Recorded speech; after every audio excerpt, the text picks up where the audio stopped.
It is time to talk about some of the latest transfers in world football. We're starting off today with Livramento on his way to Newcastle. About £40 million. The young right back who played for Chelsea and now obviously at Southampton after they've been relegated, they've been able to... Well, I guess they've been able to get some good fees for players. There's a few that have left already. Ward-Prowse is still there. He cannot play in the Championship, so I'm sure he will eventually end up at maybe West Ham. I think they're excited to try and get him to replace Declan Rice. But Livramento, no one was talking about him. He is such a great young player, and it seems like Newcastle are the team that are going to get his signature. And I truly believe that that is a very good deal for them. I think what they've identified is Trippier being a little bit older now. He's certainly not going to be at this level for another 2-3 years. They are going to need an understudy, someone that can play in multiple competitions as well, because Newcastle obviously have Champions League football. It's a great signing. 40 million is quite a lot, but I would argue probably worth it. If you really think about it, I would say that 40 million for Livramento is pretty good. We're going to move on to Tottenham now. Now, Tottenham, defensively, they've looked a little bit vulnerable over the last few seasons. Sanchez is on his way out, I believe. They've still got the likes of Dyer in there, Davies. It's not great, let's be honest. They do have Romero, who I think is a fantastic defender on his day.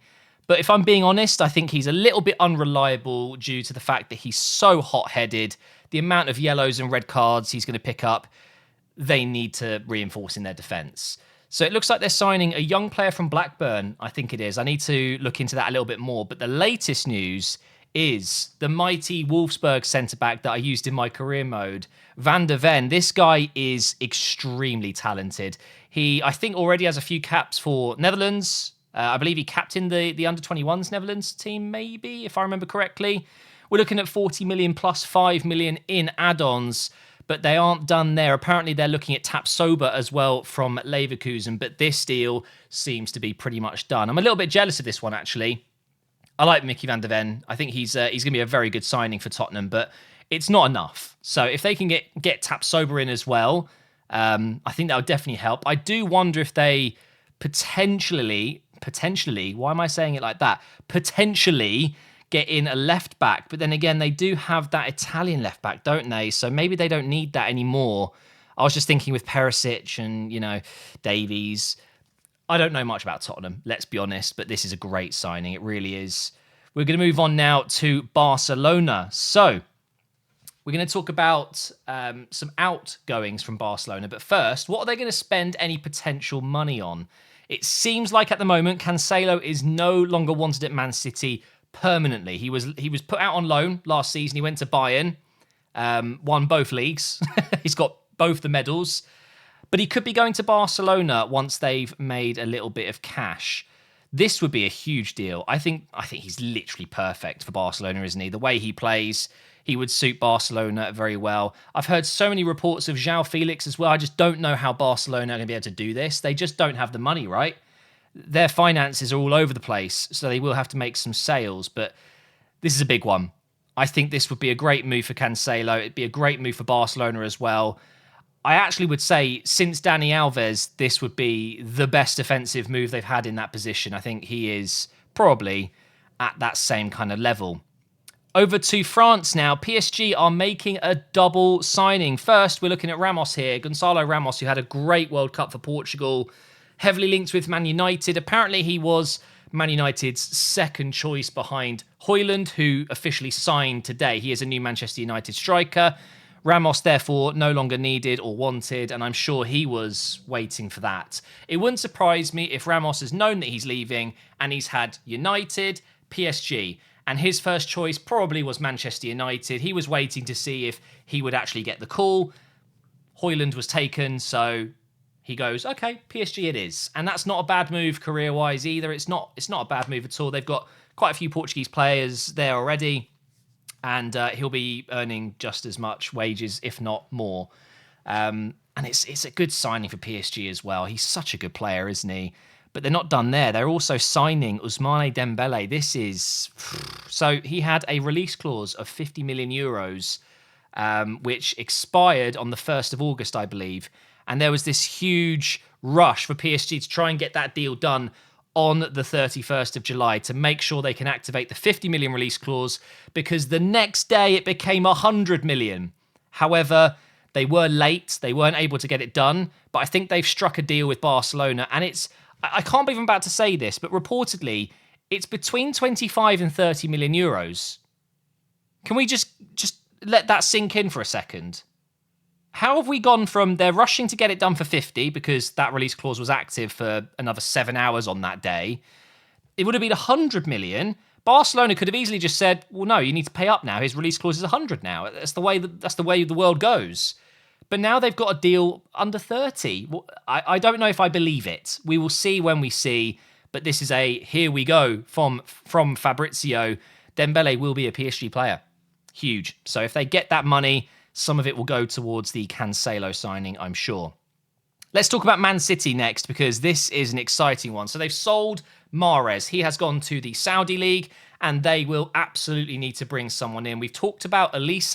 Elise was linked, and there's probably a few other names that are bouncing around online, but Doku is the latest potential target for Man City, and what a player this guy is. I feel like he's gone a little bit quiet over the last year or two, but there was a moment a season or two ago where he was the hot prospect. He was linked with so many top European clubs. For some reason, he ended up at Stade Rennais. I don't know why. Still a quality player. You don't get linked with teams like Man City. Liverpool was one as well, if you're not a good player. I think this is one to watch out for. Can play both wings. He's maybe not the most Pep signing you would expect. It's an interesting one. I've got a feeling that this is one to watch out for. It could advance very quickly because Man City, no doubt, want to get that squad ready for the new season. And we are starting to get to the end of the window. We're almost kind of coming up to that few weeks where everything's a bit more of a panic. Prices are going to be a bit higher in some cases. Get the deal done, get the players in. And I mean, it's unfortunate he wouldn't have a pre-season, but what a shame. Maybe Arsenal can take advantage of that, seeing as we've got most of our deals done. Now, Chelsea. I'm sick of talking about Chelsea. Every day there's a new 30, 40, 50 million pound signing. Normally French players at the moment. I mean, it's like, oh, they've got an injury. New signing. Off you. Yep, come on. Put on the Chelsea shirt. It's ridiculous. How are they doing this? Well, we all know now. It's selling players like Havertz and Mason Mount, and they've made a considerable amount of money this summer, which, of course, helps them massively with the FFP restrictions. So they can clearly do it. And at the moment, it seems like they are looking to sign Sanchez from Brighton. Really good goalkeeper. I'm not quite sure why Brighton would let him go. I think they quite like Steele, don't they? Their other keeper. Is it Steele? 25 million, apparently. It's just another few pennies for Chelsea, isn't it?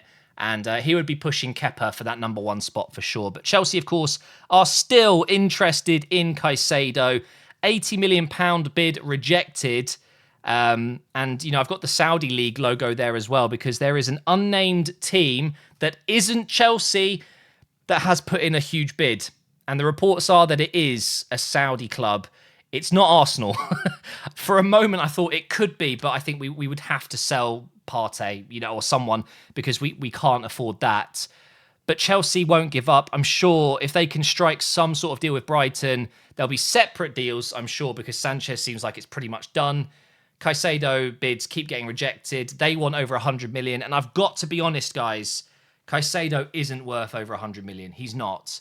But then again, value is just how much a team is willing to pay. If a Saudi team is launching bids of 80, 85 million, which are still getting rejected, you've got to wonder, are Brighton actually going to let him go? Because it's mental. Take the money. Honestly, I think he's a great player, superb player. And no doubt he would go to Chelsea and kill it. Him and Enzo, mwah, beautiful partnership.